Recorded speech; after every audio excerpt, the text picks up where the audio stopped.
Anti terrorism کے جو ہے سفارتی تعلقات بہت اچھے ہیں، لوگ آتے جاتے ہیں روزانہ کی بنیاد پہ. اور مزے کی بات یہ کہ جس وقت یہ اٹیک ہوا ہے اسی وقت جو ہے بحیرہ عرب میں ایرانی اور پاکستانی نیوی ایک ساتھ جوائنٹ ایکسرسائزز کر رہی تھی وہاں پہ. اپنی اکانومی نہیں چلانی ہوتی، دو برادر ملکوں کی بھی چلانی پڑتی ہے. ٹھیک ہے، دو ڈائمینشن ہو گئے نا. ایک یہ کہ ان کا وہ فقہ نفاذ جعفریہ والا مسلکی پہلو، اور دوسرا یہ کہ بھائی بلوچستان کے اوپر ہمارا حق ہے. جو دو چیزیں جمع ہو گئی. یا میں اس کے لیے کوشش کروں کہ پاکستان کو شکست ہو جائے، پاکستانی فوج کو شکست ہو جائے، یا اس کی جو ہے نا وہ رسوائی ہو، اس کی بدنامی ہو. میں تو کبھی بھی یہ چیز نہیں سوچی جا سکتی. فوج کو سیاست سے پوری طرح باہر جاتے ہوئے 20 سال لگ جائیں گے اگر آج سے نیت صاف کریں تو. پورے عرب ممالک کی 27 ممالک کی مشترکہ افواج کو 6 دن میں شکست دے کے فلسطین کے 90% رقبے پہ قبضہ کر لیا تھا. یہ وہ اسرائیل ہے. تو یہاں پہ 4 مہینے میں وہ اپنا ایک ٹارگٹ کے کہیں نزدیک بھی اس وقت تک نہیں ہے.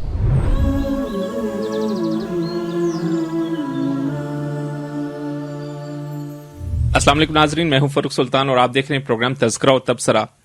تذکرہ و تبصرہ میں آج ہمارا جو پروگرام ہے اس کا جو سب سے اہم موضوع ہے وہ پاک ایران تعلقات کے حوالے سے جو بھی کشیدگی آئی ہے، اور دونوں طرف پہلے ایران نے اقدام کیا اور پاکستان کا جو بلوچستان کا اہم شہر پنجگور وہاں اٹیک کیا، اور پھر پاکستان کی طرف سے وہ جو جواب دیا گیا اس کے حوالے سے حالیہ ہمارے کچھ پروگرامز ہیں، ان میں ہم کچھ ڈسکشن ایسی کرتے رہے ہیں جہاں کچھ ایسے ہنٹس آپ کے سامنے رکھے بھی تھے کہ جو ابھی جو جیوگرافیکل سچویشن بن رہی ہے اور خود پاکستان کے اندر کچھ تبدیلیاں ایسی آئی ہیں، اس تبدیلیوں کے نتیجے میں انڈیا کی طرف سے کوئی ایسی چیز توقع کی جا رہی تھی، لیکن وہ انڈیا بذریعہ ایران وہ چیز آئی کس طریقے سے، اس کے کیا کانسیکوینسز ہیں اور آگے اس کے کیا امکانات نظر آ رہے ہیں. اس حوالے سے آج ہماری ڈسکشن رہے گی. دوسری پاکستان میں ابھی کیونکہ الیکشن کا سمجھ لیں کہ ایک میدان گرم ہو چکا ہے، اور اس حوالے سے توقعات بھی ہیں، خدشات بھی ہیں، اور کچھ دیکھا بھی جا رہا ہے، پریڈکشنز بھی ہیں کہ کس طرح کا سیٹ اپ آگے بننے جا رہا ہے اور کس طرح کی پارٹیز جو ہیں. تو اس حوالے سے بھی ہم ایک ڈسکشن کریں گے. اور تیسری کیونکہ فلسطین اور فلسطین میں غزہ کا معاملہ، یہ جنگ ابھی بھی جاری و ساری ہے، اور جس طریقے سے فلسطینیوں نے مزاحمت کی ایک تاریخ رقم کی ہے، اور ابھی یہ مزاحمت جو ہے بھرپور طریقے سے ان کی جاری ہے، اور یہودی اور صہیونی جو بھی طاقتیں ہیں وہ ان کو پسپا نہیں کر سکے ابھی تک. اس کے حوالے سے بھی آج کچھ اپڈیٹس جو ہے مہتاب بھائی سے لیں گے. تو پروگرام میں ہمارے ساتھ ہمیشہ کی طرح جناب خالد محمود عباسی صاحب اور مہتاب عزیز صاحب ہمارے ساتھ گفتگو میں رہیں گے. تو مہتاب بھائی آپ سے ہی اسٹارٹ کرتا ہوں ایران کے حوالے سے، کیونکہ جیسے میں نے ابھی انٹرو میں بھی بتایا کہ 5-6 مہینے سے یہ بات تو چل رہی ہے ہمارے درمیان، اور آپ یہ چیزیں بار بار الیکشن کے حوالے سے بھی ڈسکس کر رہے تھے، اور خالد صاحب جو ہے وہ ایک خاص جو آپریشن کا قلع کما ہوا ہے، ایک پروجیکٹ کا قلع کما ہوا ہے، پروجیکٹ عمران خان. خالد صاحب کچھ اس حوالے سے توقعات کا ظاہر کر رہے تھے ایک اوور آل تبدیلی کے لحاظ سے. تو ایران کی طرف سے یہ ان ایکسپیکٹڈ تھا یا یہ اچانک تھا، یا آپ اس کی کچھ توقع کر رہے تھے؟ دیکھیں فاروق بھائی، جو صورتحال ہے نا وہ یہ ہے کہ پاکستان اور ایران کے درمیان یہ مسئلہ ایک طویل عرصے سے ڈسکس ہوتا آ رہا ہے، اور یہ اس کی جڑیں تاریخ میں بہت گہری ہیں کہ 1920 کے عشرے میں یہ جو بلوچستان کا پورا علاقہ ہے یہ پہلے جو ہے وہ ریاست کلات کا حصہ تھا، پھر اس پہ برٹش کا قبضہ ہو گیا، پھر برٹش جو ہے 1920 میں انہوں نے ایران سے معاہدے کے تحت اس کے درمیان میں بارڈر بنایا جو آج پاکستان اور ایران کا بارڈر ہے. تو بلوچ بنیادی طور پہ 2 حصوں میں تقسیم ہو گئے. مطلب یہ دوسرا بڑا بارڈر ہے انڈیا کے بعد؟ نہیں، اس افغانستان کا بارڈر بڑا ہے. یہ اس کی نسبت چھوٹا بارڈر ہے، لیکن بہت بڑا بارڈر ہے. یہ بھی 3000 کلومیٹر کے قریب جو ہے وہ بنتی ہے اس کی لنتھ. لیکن یہ ہے کہ جو افغانستان کا اور انڈیا کا بارڈر ہے وہ اس کی نسبت زیادہ بڑا ہے.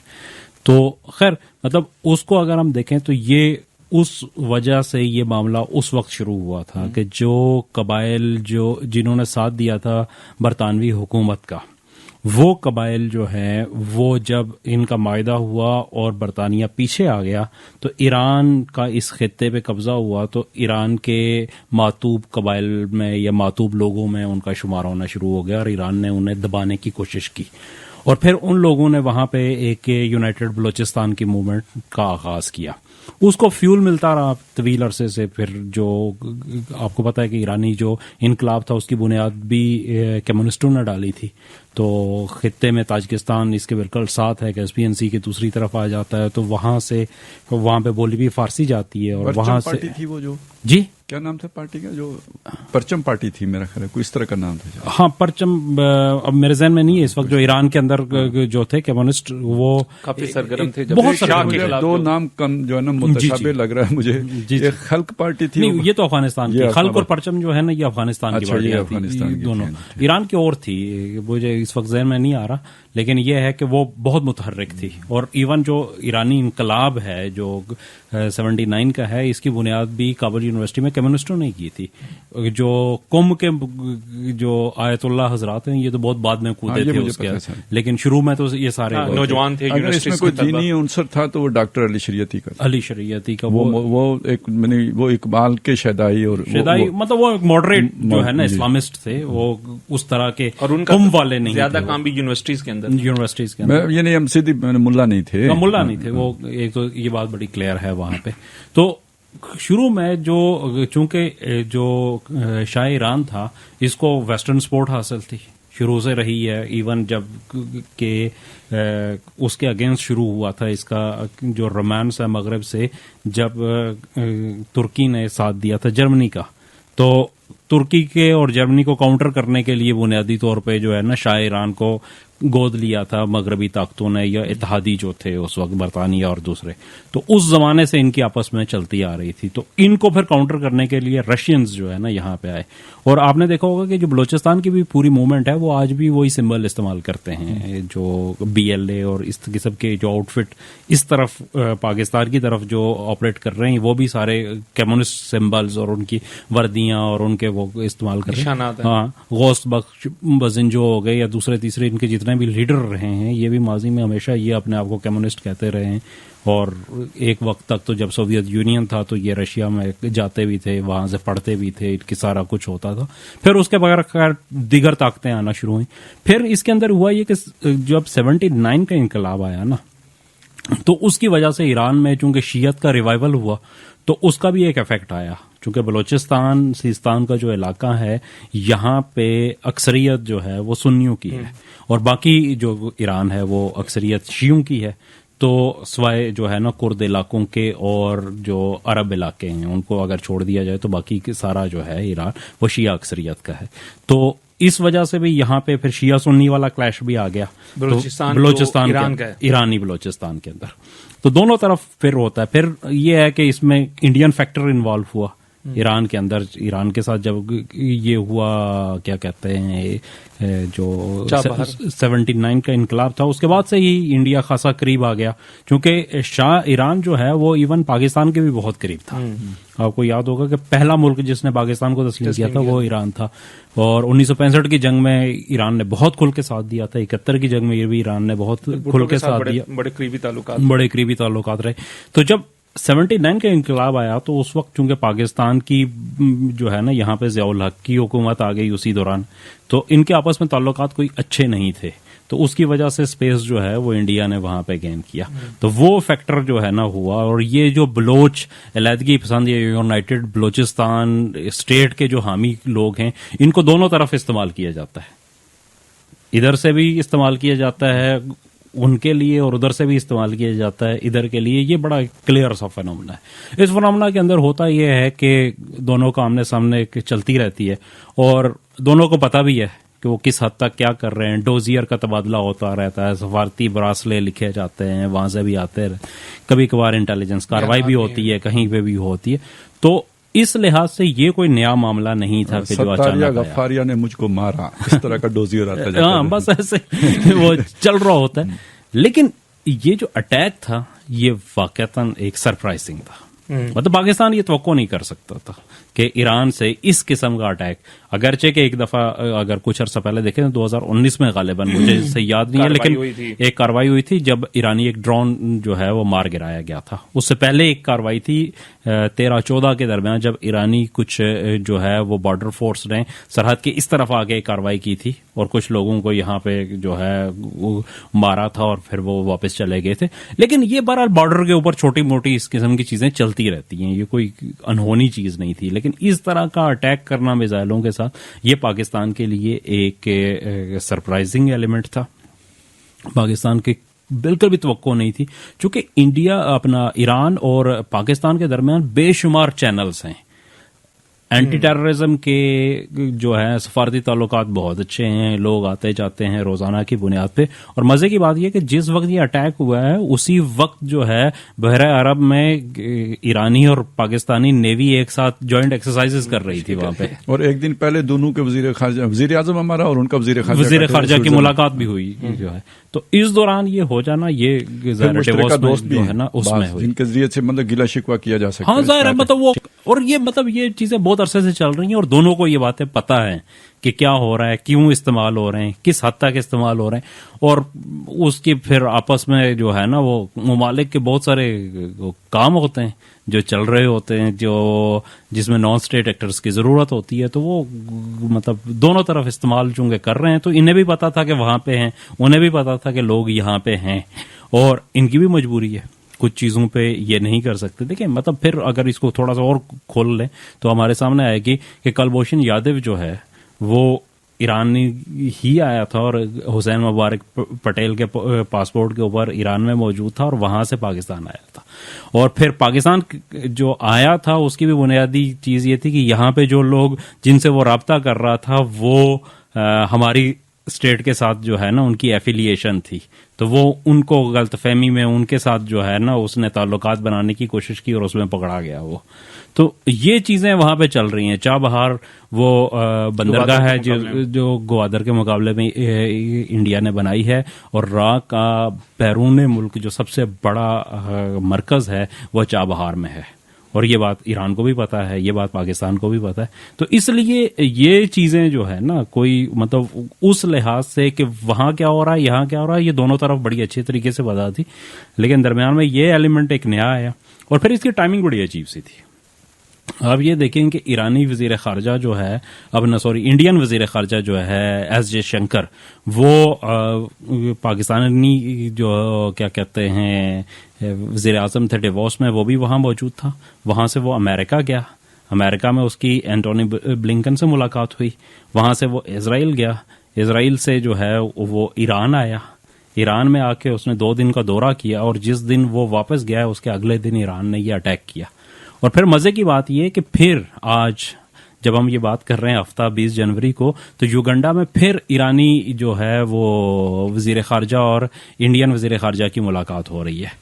اور پھر ایک چیز اور بھی ہے کہ ایرانی جو سپریم نیشنل کونسل ہے اس کے سیکرٹری ہیں علی اکبر احمدیان, وہ نئی دلی کا دورہ کر رہے ہیں جنوری کے آخری ایام میں. ابھی اس کی ڈیٹ فائنل نہیں ہے لیکن جنوری کے اندر ہی ہے ان کا, شاید 29 یا 30 جنوری کو ان کو ہو رہا ہے. اور اس میں جو طے پایا ہے ان کا اسی دورے کے دوران کہ وہ انڈین اجیت دوول سے ملاقات کریں گے وہاں پہ, جو جانتے ہیں میرے خیال میں لوگوں کو بتانے کی ضرورت نہیں ہے اس پہ. اور پھر جو اس کی یہ کاروائی تھی پوری ایرانی کاروائی, اس کے اوپر انڈیا کا بڑا ایک زبردست ری ایکشن تھا کہ ان کی وزارت خارجہ کا ترجمان کہتا ہے کہ ہمارا ہی جو ہے نا زیرو ٹالرنس ہے اور ہم ہر اس کے ساتھ ہیں جو بھی کوئی دہشت گردی کے خلاف کاروائی کرے گا.